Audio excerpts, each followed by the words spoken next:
గారికి వారికి అందరికీ మరియు చేరి వచ్చినటువంటి వారి ఆహ్వానాన్ని మన్నించి వచ్చిన మీ అందరికీ కూడా ప్రభు అయిన క్రీస్తు వారి పరిశుద్ధ నామమున హృదయపూర్వకంగా వందనములు తెలియజేస్తూ కొన్ని నిమిషాలు దేవుని వాక్యాన్ని వినుటకు ప్రేమతో మిమ్మల్నందరినీ ఆహ్వానిస్తున్నాను. మనం చదువుకొని ఉన్నటువంటి లేఖన భాగం ఏదైతే ఉందో అది ఒక అద్భుతమైనటువంటి వాక్య భాగం.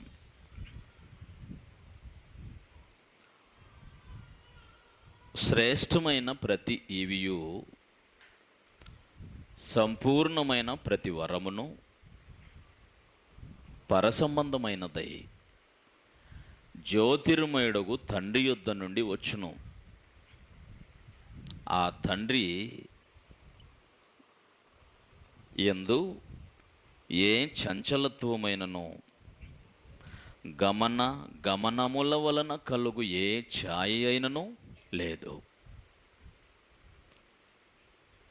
ఈ వాక్యంలో ప్రతి మనిషి కూడా తెలుసుకోవలసిన ఒక ప్రత్యేకమైనటువంటి విషయం ఏంటంటే, ఇందుకు దేవుడు అంటే ఎలాంటోడో మనకు తెలిసి ఉండాలి. చాలాసార్లు మానవులకు అనుకూలమైన ఈవులు, పరిస్థితులు తమకు కలుగలేదని, చెందలేదని రకరకాల ఆలోచనలతో మనుషులు బ్రతుకుతూ మాట్లాడుకుంటూ ఉంటారు.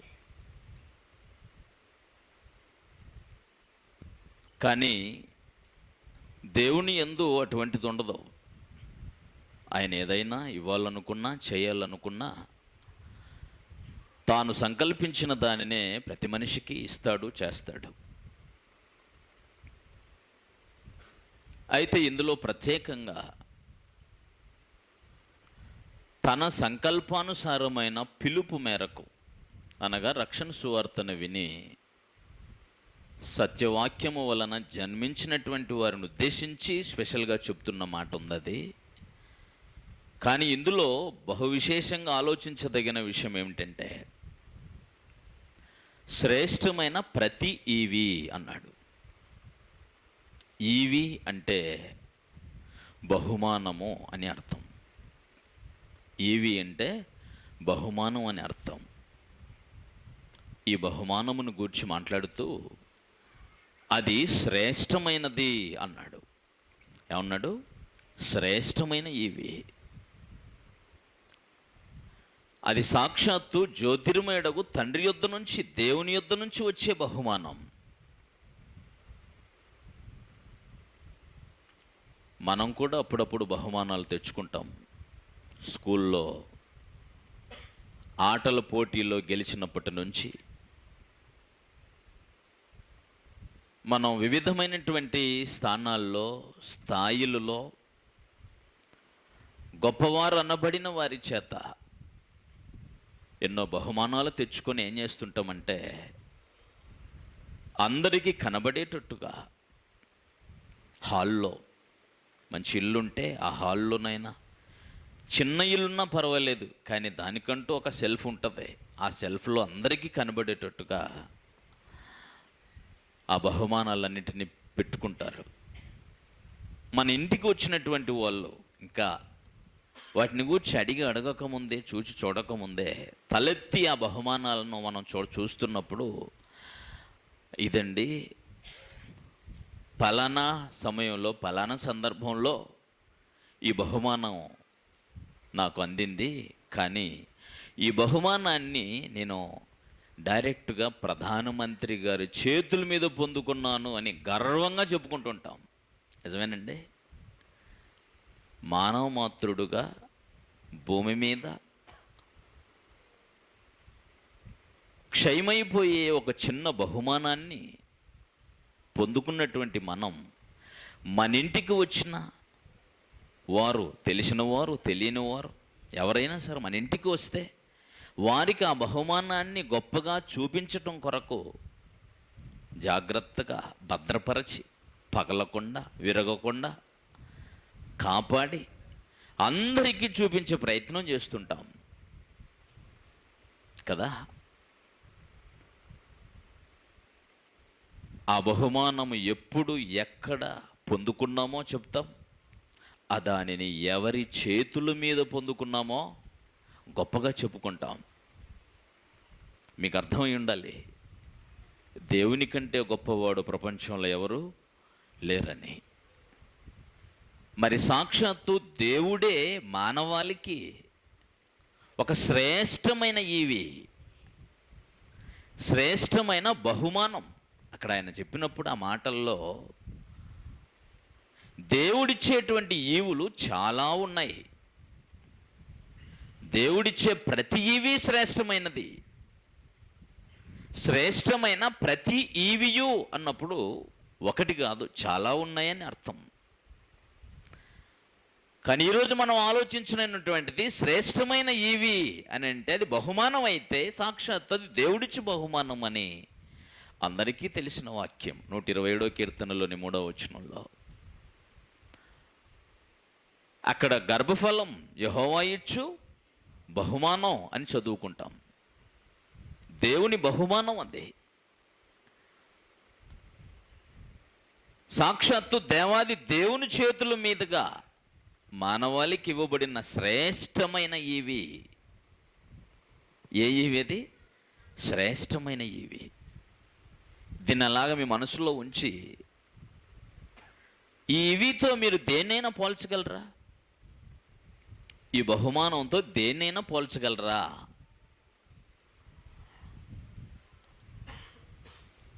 బైబిల్లో ఒక ఆయన ఉన్నాడు, పితరుల యుగానికి చెందిన ఆయన క్రీస్తు పూర్వం, ముందుకొచ్చి కూర్చోండి, క్రీస్తు పూర్వం దాదాపు 2000 సంవత్సరాల క్రిందటి కాలానికి చెందినవాడు.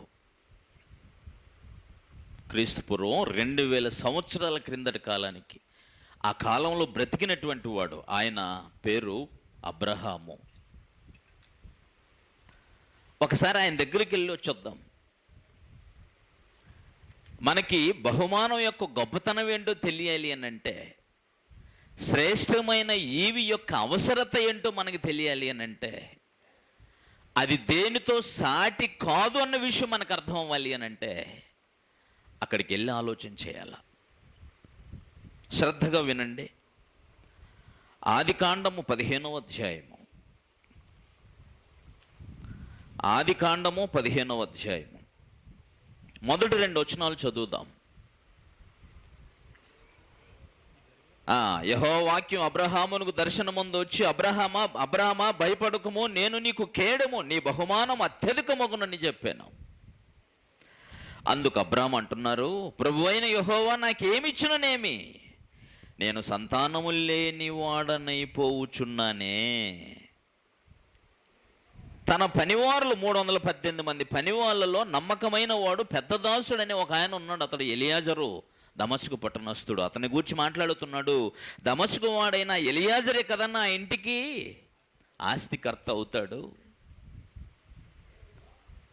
ఈ మాటలో, అబ్రహాము గారి యొక్క మాటల్లో సాక్షాత్తు దేవునితో మాట్లాడుతున్న మాట. దేవుడే చెప్పాడు. అతని 12వ అధ్యాయంలో అతని వయసు 75 సంవత్సరాల వయసు ఉన్నప్పుడు పిలిచాడు, నువ్వు రా అని, నేను నిన్ను గొప్ప జనం చేస్తాను అని. అలా పిలిచి చాలా కాలమైనప్పటికీ దేవుని దగ్గర దేవుడు అతనికి చాలా ఇచ్చేశాడు. మన భాషలో కట్టుబట్లతో వచ్చారంటారే, అలాగ బయలుదేరి వచ్చాడు స్వదేశం నుంచి, తమ ఇంటి దగ్గర నుంచి. దేవుడు పిలిచాడు, ఎక్కడికి వెళ్ళాలో తెలియకుండా వచ్చాడు. అలా వచ్చినటువంటి ఆ మనిషిని గొప్ప జనం చేస్తాను, దేవుని మాట నమ్మాడు, వచ్చాడు. చాలా ధనవంతుని చేశాడు దేవుడు ఆయన్ని. యెహోవా దేవుడు నాకేమిస్తే ఏమి, నేను సంతానం లేకపోతున్నానే అని అన్నాడు. అంటే ఇంతకు అబ్రహాము గారు ఏం కలిగి ఉన్నారు అనుకుంటున్నారు మీరు? ముందుగా 13వ అధ్యాయాన్ని చూడండి. 13వ అధ్యాయము 2వ వచనం. అబ్రాము వెండి బంగారము పశువులు కలిగి బహుధనవంతుడై ఉండెను. మామూలు ధనవంతుడు కదా ఆయన. వెండి బంగారము, పశువులు, అంతకన్నా ఆస్తి ఆ దినాల్లో చెప్పుకోదగింది ఏముండదు. ధనవంతుడు వేరు, బహుధనవంతుడు వేరు. ఇంకా వింటారా? ఆయన ఎంత గొప్ప ధనవంతుడో మీకు తెలియాలంటే 14వ అధ్యాయానికి రండి. 14వ అధ్యాయం 14వ వచనంలో తన పనివారు ఎంతమందో తెలిస్తే ఆయన ఎంత పెద్ద ధనవంతుడు అన్న సంగతి మనకు తెలుస్తుంది. 14 అబ్రాము తన తమ్ముడు చెరపట్టబడినని విని తన ఇంట పుట్టి అలవరచబడిన 318 మంది పనుల్లో, ఇంట పుట్టి అలవర్చబడిన అంటే ఇంట పుట్టిన పనులు అంటే వీళ్ళకి ఎవరు ఉండాలి? తల్లిదండ్రులు ఉండాలి. లేకపోతే పోనీ వీళ్ళకే ఆలోచన చేయండి, వీళ్ళకే ఇప్పుడు యుద్ధానికి వెంట పెట్టుకొని పోయే అంత 318 మంది ఉన్నారనంటే వీళ్ళు చిన్నపిల్లలా, పెద్దవాళ్ళు. భార్యలు ఉంటారా? ఇలా భార్యలు ఉంటారా, ఉండరా? ఆ భార్యలు ఉంటామే కాదు, ఇంట పుట్టి అని అన్నాడంటే ఇంకా వీరికి పిల్లలు కూడా కనీసం ఒకరిని ఆలోచన చేసినా కూడా, పని వాళ్ళు అన్నారనంటే పని వాళ్ళకి ఈరోజు ఉన్నట్టు మీ బువ్వ మీరే వండుకు తినరా అనేది కాదు కదా. ఆ దినాల్లో పని వాళ్ళు అని అంటే మొత్తం వారిని పోషించే బాధ్యత అంత ఎవరిదే? యజమానిదే. అవునా? యజమానిదే. ఈ యజమానికి ఎంతమంది పనులు అంటే యుద్ధం చేయగలిగినటువంటి వాళ్ళే 318 మంది ఇంటూ 318 మంది భార్యలు నేస్తే ఎంతమంది? దాదాపుగా 636 మంది. 636 మంది కాకుండా ఒక్కొక్కడికి ఒక్క బిడ్డని చేసుకున్నా కూడా మరో 318 మందిని మీరు యాడ్ చేస్తే దాదాపుగా 1000 మంది పెద్ద పరివారం అవుతుంది. అంత పెద్ద ఆస్తి, ధనవంతుడైనటువంటి వాడు మాట్లాడుతున్నాడు, నువ్వు నాకు ఏమిస్తే ఏం సుఖమయ్యా, నాకు సంతానం లేదే అన్నాడు. మీకు అర్థమైపోవాలా? సంతానం అంటే, బహుమానం అంటే ఎంత గొప్పదో. ఇంత ఆస్తి కలిగి ఉన్నా ఇది కాదు నాకు కావాల్సింది, ఇదన్నీ లేకపోయినా పర్వాలేదు, నాకేం కావాలా? ఏమి లేకపోయినా పర్లేదు, నాకేం కావాలండి? అది ఆయన ఆశ ఏంటండి? నాకు సంతానం కావాలా అంటే నీకున్న ఏ ఆస్తి కూడా ఎంత ఉండని, నీకు గర్భఫలం లేకపోతే అది భయంకరమైన వెలితి మానవ జీవితంలో. నిజమా కదా? అలాంటిది. అందుకని భూ సంబంధమైన నీ ఆస్తి ఏది కూడా సాటి రాని ఒక శ్రేష్టమైన ఈవిని దేవుడు మీ చేతిలో పెట్టాడు, అందరికీ ఇచ్చాడు. శ్రేష్టమైన ఈవి. అందుకనే దేనితో కూడా కొలవలేము దేవుడు మనకిచ్చిన గర్భఫలాలని. పిల్లలు లేకపోవటం అనేటువంటిది ఎంత భయంకరమైన పరిస్థితో. ఇలాంటి పరిస్థితుల్లో ఇట్టి బహుమానాన్ని గూర్చి ఆలోచన చేసేటప్పుడు ఇంకొక పెద్ద సమస్య ఉంది ఇక్కడ. ప్రతి వారికి ఉన్న సమస్య ఏంటంటే మగపిల్లవాడా, ఆడపిల్ల? అదేనండి. నాకు 3 బిడ్డలు. ఎంతమంది సార్ మీకు పిల్లలు? ప్రతి చోట 3 బిడ్డలు. కొడుకులు లేరా? లేరమ్మా. అయ్యో, ఏమ్మా నాకు లేని బాధ వాళ్ళు నిజంగా అండి, కన్న వాళ్ళకంటే పక్కన వాళ్ళకి బాధలు ఎక్కువ. ఎందుకో బిడ్డలు. ఒక లోక సంబంధిగా ఆలోచన చేస్తే అది వెలితిగా ఉంటుందేమో, కానీ దేవాది దేవుని కుమారులుగా, ఆత్మ సంబంధులుగా, సత్యం ఎరిగిన వారుగా, దేవుని సంకల్పం ఎరిగిన వారుగా ఆలోచించే వారికి ఈ ఆలోచనే రాకూడదండి. అట్టి ఆలోచన వచ్చిన వాడు ఎవడే కానీ క్రైస్తవుడు అనిపించుకోవటానికి సరిపోడు. రాసిపెట్టుకోండి మీరు. ఎందుకో తెలుసా? ఈ శరీర ఆకారాలలో నివసిస్తున్నది ఎవరి రూపం? ఎవరికి కావాలి పిల్లలు? నీకు కావాలని ఇచ్చారనుకుంటున్నారా? మగ పిల్లలనైనా ఆడపిల్లలనైనా మీకు కావాలని ఇవ్వాల. ఆదికాండం 1వ అధ్యాయము 27, 28 వచనాలను మనం చదివినప్పుడు అక్కడ చెప్పాడు దేవుడు తన స్వరూపమందు నరుని ఆదామును సృజించెను. దేవుని స్వరూపమందు వాని సృజించెను. స్త్రీనిగాను పురుషునిగాను వారిని సృజించను. వీరిద్దరిది ఎవరు స్వరూపం? స్త్రీదైనా పురుషునిదైనా ఎవరి స్వరూపం అని అంటున్నా? సాక్షాత్తు దేవుని స్వరూపం. ఎందుకునైనా స్త్రీ పురుషులుగా తయారు చేశావు అని అడిగితే ఆయనకంటూ ఒక ఆలోచన, సంకల్పం ఉంది. కింద చెప్పాడు, వారిద్దరిని భార్యాభర్తలుగా జత చేసి మీరు ఫలించి అభివృద్ధి పొంది విస్తరించి భూమిని నిండించండి అని చెప్పాడు. అది ఆయన సంకల్పం. మళ్ళా చెబుతున్నా, తల్లి తండ్రి పిల్లలు అనేది కుటుంబం అనుకుంటే ఈ కుటుంబానికి అంతటికి మూలం ఎవరో తెలుసా? నీవు నమ్మిన దేవుడు, నువ్వు ప్రార్థించే దేవుడు. ఆయన అలాగే ప్రార్థన చేశాడు అపోస్తలుడైన పౌలు గారు. ఎఫెసీ పత్రిక 3వ అధ్యాయం 14వ వచనం. ఎఫెసీ పత్రిక 3వ అధ్యాయం 14వ వచనంలో చెప్పాడండి, ఈ హేతువు చేత తాను ప్రార్థన చేసే దేవుడు ఎవరో చెప్తున్నాడండి. ఈ హేతువు చేత పరలోకమందును భూమి మీదను ఉన్న ప్రతి కుటుంబం ఏ తండ్రిని బట్టి కుటుంబం అని పిలువబడుతుందో ఆ తండ్రి ఎదుటైన మోకాలు ఇలా ప్రార్థన చేస్తున్నాను అని చెప్పాడండి ఆయన. అంటే కుటుంబం అన్నది నీకు కావాలన్న ఆలోచన కాదు. ఒకవేళ నీకే కుటుంబం కావాలని అనుకుంటే నీకు ఇష్టమైనట్టుగా అందరిని కొడుకులను చేసుకుందువేమో. నీ అందరి కొడుకులే చేసుకుంటే మీ నాన్న కూడా నిన్నే చేసుకుని ఉంటే నీకు అమ్మ ఎక్కడిది? నీకు భార్య ఎక్కడిది? కుటుంబం నీది కాదయ్యా. కుటుంబం ఎవరికి కావాలి? దేవునికి కావాలి. అందుకనే ఆ దేవుని కుటుంబము భూమి మీద విస్తరింపు చేయి బనాలని పురుషుల ఆకారంలో స్త్రీ ఆకారంలో ఈ 2 ఆకారాల్లో ఆయన రూపాన్ని పెట్టి పుట్టించాడు. అందుకనే స్త్రీ పురుషుడు అన్న విభిన్నమైన ఆలోచన క్రైస్తవుడికి రానే కూడదు. నిజ క్రైస్తవుడికి నామకార్థుడి కోసం ఎన్ని మాట్లాడినా ఏం సుఖం లేదు, అర్థమవుసావదు కదా. ప్రభునందు ప్రియులారా, కనుకనే ఈ శరీర ఆకారాలను వదిలిపెడితే నువ్వు స్త్రీవి కాదు, పురుషుడివి కాదు. మర్చిపోమాకు. ఈ దేహంలో ఉంటేనే పురుషులు స్త్రీలు. దీన్ని వదిలిపెడితే నువ్వు స్త్రీ కాదు, పురుషుడు కాదు. దేవుని రూపం ఏమై ఉంటే అది నీ ఒరిజినల్ రూపం. దేవుడేంటి? ఆత్మ. అంటే ఈ దేహాల్లో ఆత్మగా నువ్వు నివసిస్తున్నావంతే. ఆత్మగా నువ్వు బయటికి వెళ్ళిపోతే ఇది ఇక్కడే.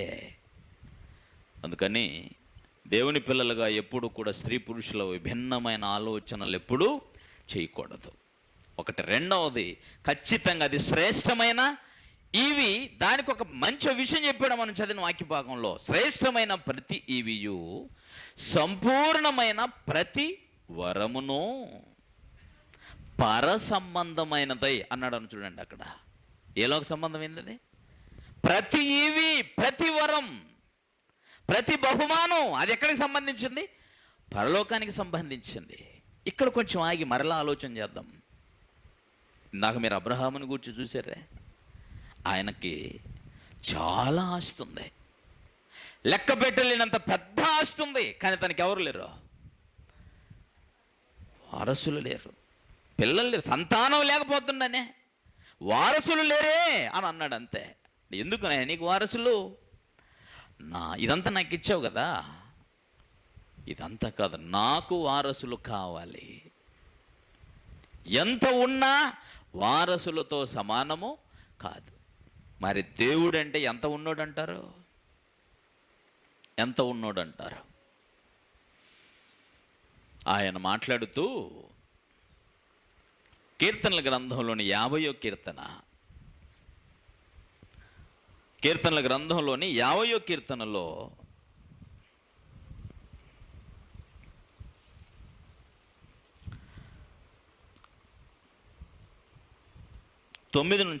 పదో వచనం నుంచి చదువుతాం. అడవి మృగములన్నయు 1000 కొండల మీద పశువులన్నయు నావే కదా, కొండల్లోని పక్షులన్నిటినీ నేను ఎరుగుదును, పొలములలోని పశువాదులు నా వశమై ఉన్నాయి, లోకమును దాని పరిపూర్ణతయు నావే అన్నాడు. మొత్తం అయిందే, ఏం లేదు ఇక్కడ మందే. రెండవది, ఇంత కలిగి ఉన్నటువంటి వాడు పరలోకంలో కూడా ఉంటూ, పరలోకంలో కూడా ఎంత ఉందండి అని అంటే ఆయనకి కోట్ల కొలది మంది, ఎంతమంది ఉన్నారు? ఎవరున్నారు? దేవదూతలు ఉన్నారు. ప్రకటన 5:11. కోట్ల కొలది దేవదూతలు ఉన్నారంటే వాళ్ళందరూ దేవునికి సేవకులైన ఆత్మలు. దేవదూతలు అంటే 2 భాగాలు. ఒకటి దైవత్వానికి సేవ చేసేవాళ్ళు, రెండవది దేవుని పిల్లలకు సేవ చేయటానికి విభాగించబడ్డారు. 2 భాగాలు దేవదూతలు. మనుషులకు సేవ, మా దేవుని పిల్లలకు సేవ చేసే క్రమంలో వివిధమైనటువంటి కార్యక్రమాలు. దేవత్వానికి సేవ చేసేవాళ్ళు. దేవదూతల పాఠం తెలిస్తే చాలా విషయాలు తెలుస్తాయి. పరలోకం ఆయనదే, సమస్త భూమి ఆయనదే, కోట్ల కొలది దేవదూతలు ఉన్నారు. వీళ్ళందరూ ఉండగా ఆయనకి ఎవరు కావాలి? ఆయనకి ఎవరు కావాలి? కుమారులు కావాలి. అందుకనే చదివాం మనం, పరలోకమందును భూమి మీదను ఉన్న ప్రతి కుటుంబం ఏ తండ్రిని బట్టి కుటుంబం అని పిలువబడుతుందో అన్నాడు. అంటే ఆయనకి ఏం కావాలా? కుటుంబం కావాలా? ఏం కావాలి ఆయనకి? కుటుంబం కావాలా? ఆ కుటుంబంలో వాళ్ళు ఎలా ఉండాలో కూడా నిర్ణయం చేసుకున్నాడు ఆయన. ఆ కుటుంబంలో కుమారులు కావాలి, ఆ కుమారులు ఎలా ఉండాలని అప్పుడే నిర్ణయం చేసుకున్నాడు ఆయన. చాలాసార్లు మనం చదువుతాం, ఎఫెసీ పత్రిక 1:4-6 వచనాల్లో, ఆయన సంకల్పంలో తన ప్రియుని యందు తాను ఉచితంగా మనకు అనుగ్రహించిన తన కృపా మహిమకు కీర్తి కలుగునట్లు తన చిత్త ప్రకారమైన దయా సంకల్పము చొప్పున యేసుక్రీస్తు ద్వారా తనకు ఎవరు కావాలా? కుమారులు. యేసుక్రీస్తు ద్వారా తనకు కుమారులు కావాలనని, తన కుమారులుగా స్వీకరించటానికి మనలను ముందుగా తన కోసం, ఎవరి కోసం? తన కోసం నిర్ణయించుకొని మనము తన ఎదుట పరిశుద్ధులమును నిర్దోషులమునై ఉండవలనని జగత్తు పునాది వేయబడక ముందు ఏర్పడ్డది. జగత్తు పుట్టక ముందు తనకు ఒక కుటుంబం కావాలా? వాళ్ళు పరిశుద్ధులు నిర్దోషులై ఉండాలా? ఒకవేళ వాళ్ళు పాపులైపోయినా సరే క్రీస్తు యేసు ద్వారా మరలా వాళ్ళు ఏమవ్వాలా? పరిశుద్ధులు నిర్దోషులయ్యి నాకు కుటుంబంగా మార్చబడాలా. ఎంత అద్భుతమైన ప్రణాళిక అండి ఆయనది. ఆయనకి చాలా ఉంది. ఇప్పుడు అదంతా కాదు ఆయన కావాల్సింది. ఎవరు కావాలి ఆయనకి? కుమారులు కావాలా, ఆయన కుటుంబం కావాలా. అందుకనే క్రీస్తు యేసునందు పరిశుద్ధపరచబడి ప్రత్యేకించబడిన వారిని ఉద్దేశించి ఆయన ఇలా చెప్పాడండి. కొరింథీ 2వ పత్రిక 6:18 ఇలా తెలియజేశాడు. 6:18, మనమందరము జీవము గల దేవుని ఆలయమై ఉన్నాము, అందుకు దేవుడు ఇలాగ సెలవిచ్చుచున్నాడు, నేను వారిలో నివసించి సంచరింతును, నేను వారి దేవుడునై ఉంటాను, వారు నాకు ప్రజలై ఉంటారు. కావున మీరు అవిశ్వాసులు, అవిధేయులు, ఆ పైన చెప్పిన లిస్ట్ ఉంది 14వ వచనంలో, అందులో నుంచి బయలువెళ్ళి ప్రత్యేకంగా ఉండండి, అపవిత్రమైన దాన్ని ముట్టకుడని ప్రభు చెప్పుచున్నాడు. తర్వాత, నేను మిమ్మల్ని చేర్చుకొందును, నేను మీకు తండ్రినై ఉంటాను, మీరు నాకు కుమారులను కుమార్తెలునై ఉందురని సర్వశక్తి గల ప్రభువు చెప్పుచున్నాడు. ఆయనకు కుటుంబం కావాలా, కుమారులు కుమార్తెలు కావాలా, అది ఆయన సంకల్పం. అందుకనే అది పర సంబంధమైన ఈవి. ఏ ఈవినైనా పరలోక సంబంధమైన ఈవి. భూ సంబంధులైనట్టు ఆలోచించకండి. బిడ్డనా కొడుకా అని ఎవరైనా వాళ్ళు ఏ లోకానికి సంబంధించిన ఇవి? పర సంబంధమైన ఇవి. ఆ లోకంలో ఆయనకు కావలసి ఉన్నవారు కనుక నీకిచ్చాడు, అంతే. మనమందరము పిల్లల్ని కలిగి ఉన్నాం. 100 మంది పిల్లలను కని కుమారులనే కనేశారు అనుకోండి. ఆ 100 మంది కుమారులను నీకు పెంచే విధానం తెలియకపోతే, ఆ 100 మంది కుమారుల ద్వారా ఎందుకు ఆ పిల్లలను నేను కన్నాను అన్న సంగతి నీకు అర్థం కాక నీ జీవితాన్ని ముగించుకుంటే, అలాంటి వాడి కోసం ఒక ఆయన చెప్పాడండి, జ్ఞాని సొలొమోను. 6:3 మాట చెప్పాడు ప్రసంగిలో. ఏం చెప్పాడంటే, ఒకడు 100 మంది పిల్లలను కని దీర్ఘాయుష్మంతుడై ఏ సుఖానుభవం ఎరుగకయు తగిన రీతిని సమాధి చేయబడకపోయిన ఎడల వాని గతి కంటే పడిపోయిన పిండము గతి మేలని నేను అనుకోండి. 100 మంది పిల్లలు కన్నా పెంచడానికి ఎంత కష్టపడ్డాలా?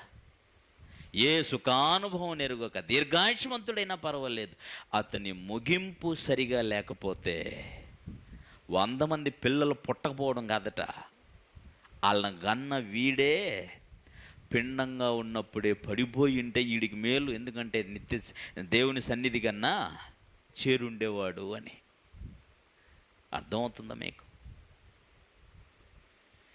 శ్రేష్టమైన ప్రతి జీవి పర సంబంధమైనదే. ఒకరా, ఇద్దరా, ముగ్గురా, నలుగురా, 10, 100 ఎంతమందిని కంటావు నీ ఇష్టం, కనేసే, నో ప్రాబ్లం. బట్ నీవు ఆ పిల్లలని దేవుడు అనుకున్నట్టుగా పెంచలేకపోతే ఎంతమంది ఉన్నా నీవు వేస్ట్. పిల్లలు వేస్ట్ అని అంటలేదు, వాళ్ళని కన్న నీవు వేస్ట్. ఎందుకంటే పుట్టి పెద్దోడై జీవిత పరమార్థం తెలుసుకోకుండా చచ్చిపోయి నరకానికి పోతావు. ఏమీ తెలియకుండానే పోయింటే నన్ను బాగుండేది. అది ఎంత ఆవేదనతో కూడిన మాట ఉన్నది. ఎంత ఆలోచన చేస్తే అలాగ మాట్లాడగలుగుతాడండి ఆయన సొలొమోను గారు. ఏది ఏమైనా ప్రియమైన దేవుని వర్లారా, దేవుడు చాలా ఉన్నవాడు. ఆయనకు పిల్లలు కావాలి కనుకనే మన గర్భాలలో మన చేతిలో తన పిల్లల్ని పెట్టేశాడు. ఇందాక మీకు చెప్పానే, ఎవరెవరో గొప్పవారి చేతుల మీద అందుకున్నామని గర్వంగా అతిశయంతో పిల్లల్ని ఆ బహుమానాలని షోకేసులో పెట్టి చూపించారే.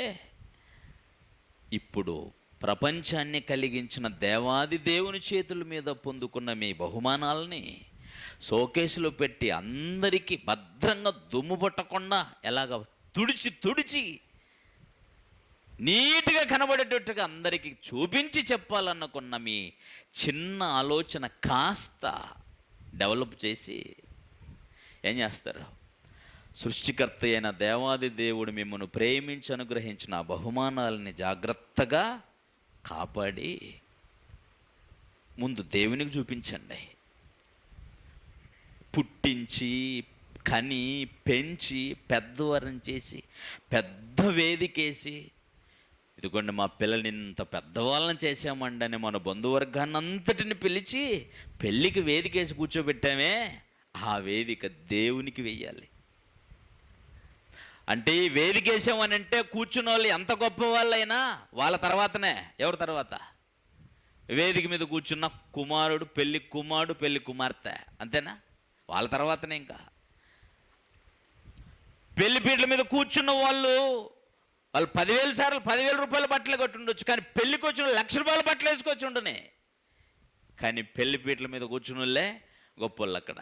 ఎందుకంటే వేదిక మీద కూర్చున్నారు, అందరికీ వాళ్ళే కనబడుతున్నారు వేడుకగా. ఈ ప్రపంచం అనే వేదిక మీద దేవుని కుమారులుగా మనమే ఈ ప్రపంచానికి వేడుకగా కనబడాలి. అది ఆయన ఆశ. అందుకనే మన పిల్లల్ని మన దేవునికి, అలాగే ఈ మానవ జాతికి, ఈ లోకానికి అంతటికి ఇది దేవుడిచ్చిన బహుమానం. దీన్ని భద్రంగా కాపాడుతున్నాను. ఇది ఇప్పుడు ఇచ్చింది కాదండి, నేను ఎప్పుడో 10th క్లాస్ చదివేటప్పుడు ఇచ్చారండి ఇది. ఇప్పుడు నా వయసు 60 ఏళ్ళండి, అప్పుడు ఇచ్చారండి. నువ్వు ముసలోడు అయినా సరే నీ పిల్లల కోసం చెప్పాల్సిన మాట ఏంటో తెలుసండి. ఆ మాట యాకోబు గారు చెప్పారండి. తన సోదరుడు ఏశావు దగ్గరికి వెళ్ళి స్వదేశానికి తిరిగి వచ్చిన తర్వాత ఆ పిల్లల్ని తీసుకొని వెళ్ళిపోతారు. వీళ్ళందరూ ఎవర్రా తమ్ముడా అని అడిగితే, ఈ నీ దాసునికి దేవాది దేవుడు దయచేసిన పిల్లలు అని అన్నాడంతే. దేవుని పిల్లల్ని నాకు ఇచ్చాడని చెప్పాడండి. అది అలాగున దేవుని పిల్లలు నాకిచ్చాడు అని చెప్పగలిగేటట్టుగాను, దేవుని బహుమానం నాకిచ్చాడు అని అంటే విచిత్రంగా, బహుమానం ఇచ్చినోడు ఎవడు అడగకపోవచ్చునేమో కానీ ఈ బహుమానం ఇచ్చినోడు మాత్రం ఏం చేశారో నీ బహుమానాన్ని అడుగుతాడు. నీ విచిత్రమైనటువంటి కార్యక్రమం ఇది. బహుమానాన్ని ఇచ్చినోడు అలా వదిలేలా, కానీ బహుమానం ఆయనదే, మన చేతిలో పెట్టాడు. చాలా జాగ్రత్తగా పగిలిపోకుండా, చెడిపోకుండా, మైలపడకుండా కాపాడాల. అది మన డ్యూటీ. ఆడపిల్ల మగపిల్ల అని కాదు. చేయాల్సిన డ్యూటీ చక్కగా చేయకుండా అది ఏంది ఇది ఏంది ఇట్లెందుకు అట్టేందుకు, ఎందుకయ్యా మనకి?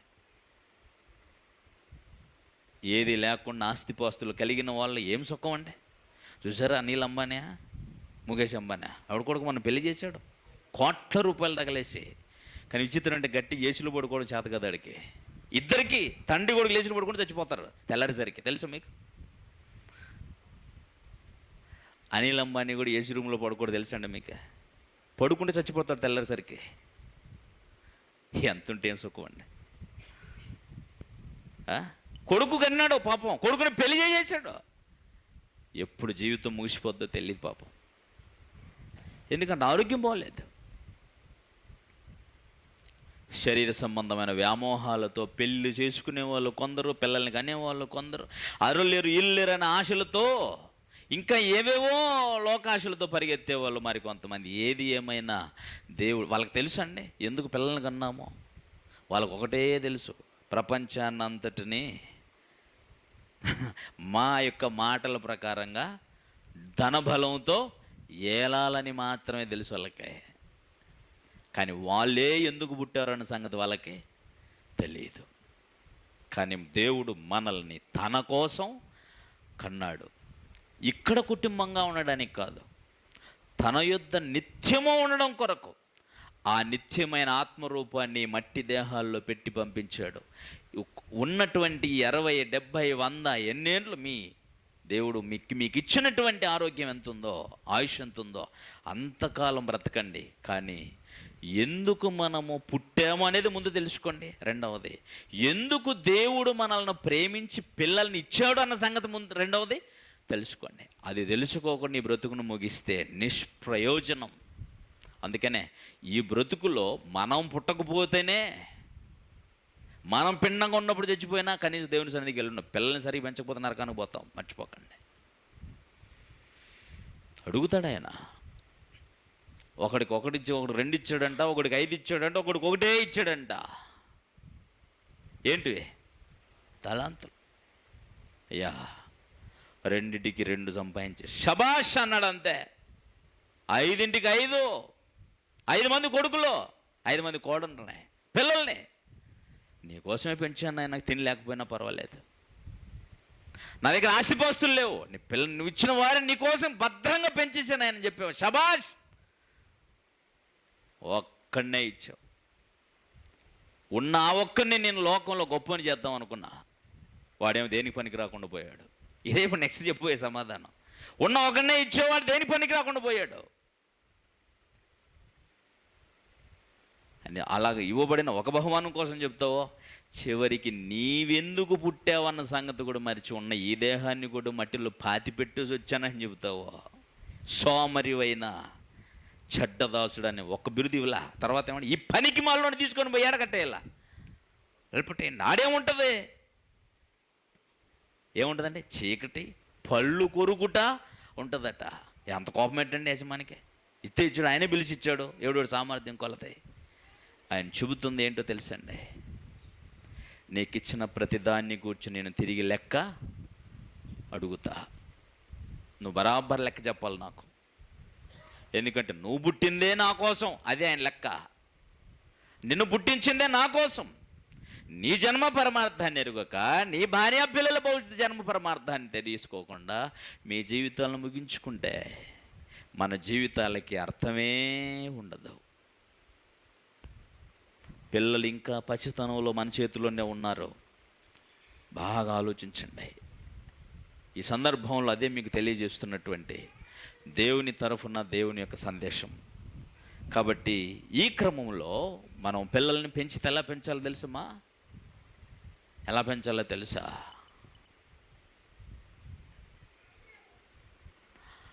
నీ పిల్లలను చూసి ఎవడరా కొన్నాడు వీళ్ళనే అని అనకూడదు. ఏ తల్లి కన్నదనైనా మిమ్మల్ని అనాల.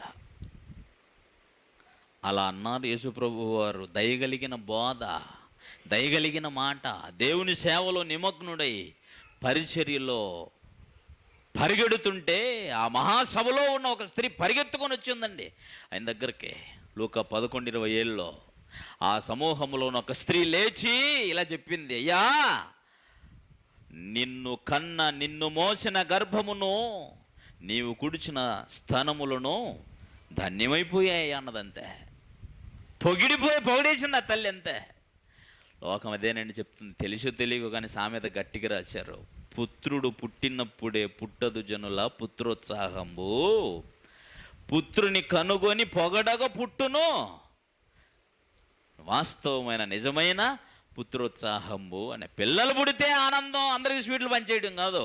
నీ పిల్లలను లోకము చూసి శబాష్ అని పొగిడిన రోజు పండుగలు చేసుకో, రోజు ఎవ్రీడే.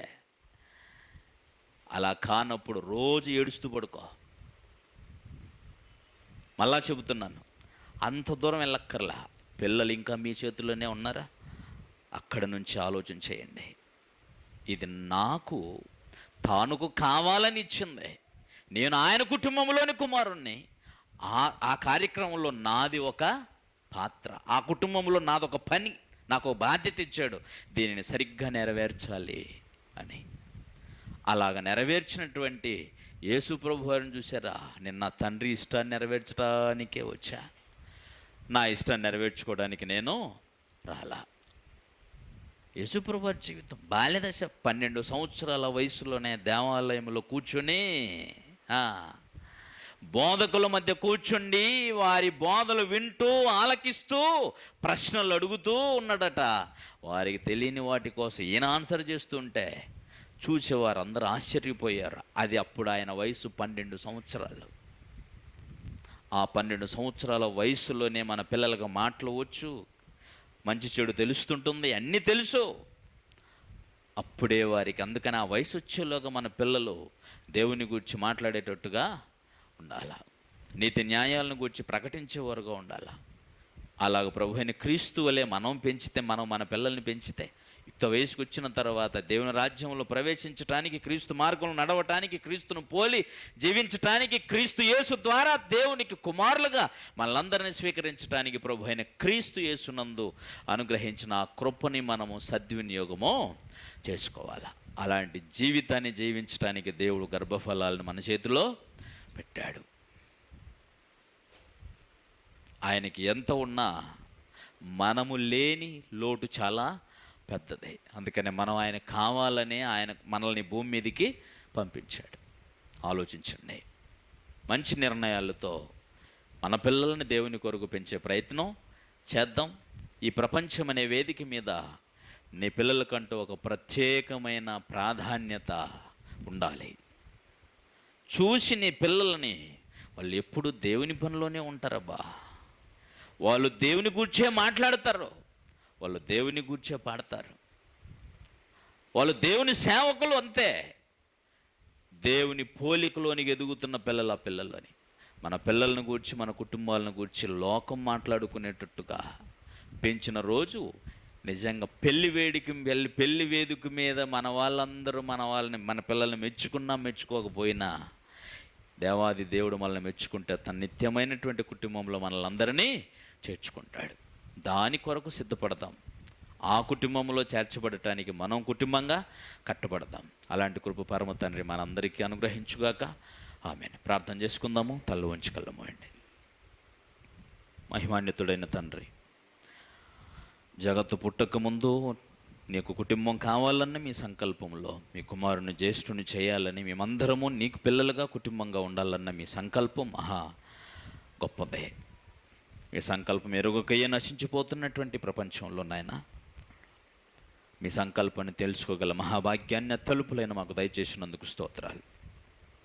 ఎందుకు పుట్టామో, ఎందుకు బ్రతుకుతున్నామో, ఎందుకు చనిపోతున్నామో అన్న సంగతి ఎరగకుండా కోట్లాది మంది ప్రజలుండగా అత్యల్పులైన మాకంటూ లోకంలో ఏ విధమైన ప్రత్యేకత లేనివారం, కానీ మా జీవిత పరమార్థం, మా కుటుంబాల పరమార్థమును మీ వాక్యం ద్వారా మాకు తెలియజేసినందుకు స్తోత్రాలు.